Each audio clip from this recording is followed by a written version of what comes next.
भोजपुरी के सुपरस्टार खेसारी लाल यादव की एक फिर से न्यू गाने का खबर देने वाला हूं दोस्तों। तो वीडियो को पूरा देखिएगा, हमारे चैनल को सब्सक्राइब जरूर कीजिएगा।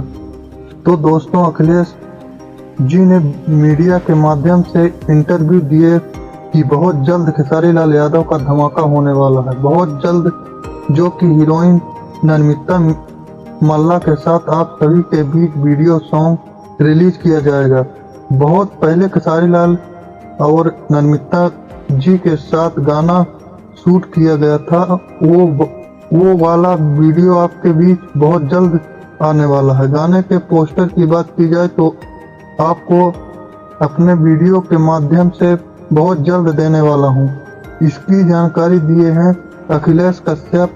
तो दोस्त, ये गाना बहुत जल्द आने वाला है, तो इस चैनल को सब्सक्राइब कर दीजिएगा ताकि आपको गाना का पोस्टर मिल सके। तो दोस्त, वीडियो कैसा लगा कमेंट में जरूर बताइएगा। जय हिंद, जय भारत।